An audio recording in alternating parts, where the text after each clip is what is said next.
现代台语版圣经历代志下卷第17章。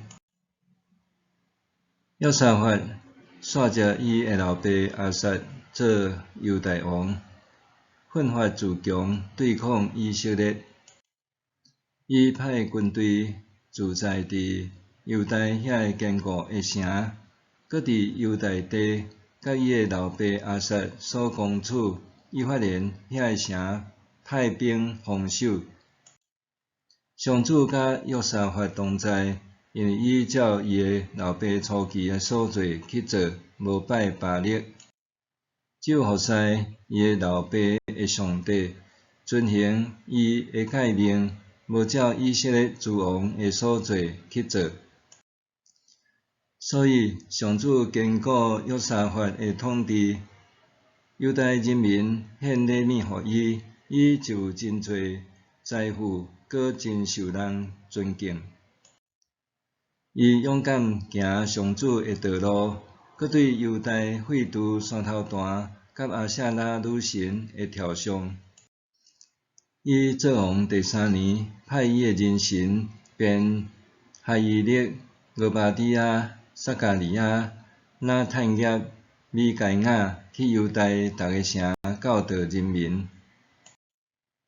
甲因做伙去的有利未人、示玛雅、尼探雅、西巴底雅、阿撒赫、示米拉末、约拿单、阿多尼雅、多比雅、德、巴多尼雅，以及祭司伊利沙玛甲约兰。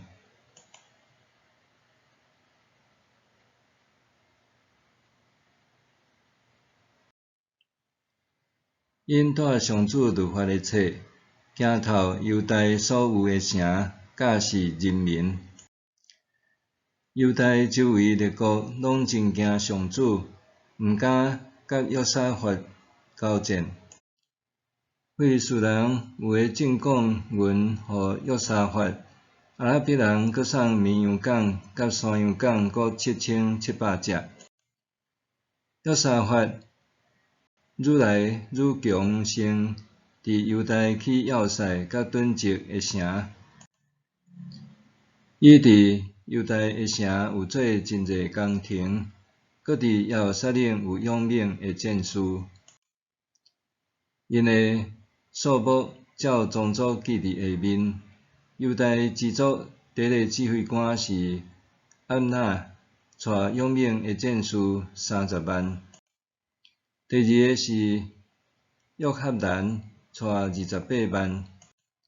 第三个是谢基利的囝阿玛斯雅，伊甘愿奉献家己予上主，带20万勇猛的战士。便雅悯支族的勇猛战士以利亚大，带举弓箭甲盾牌的战士20万。第二个是约撒伯，带武装战士18万。这个拢伫侍候王，另外还有王派驻伫犹大坚固的城的军队。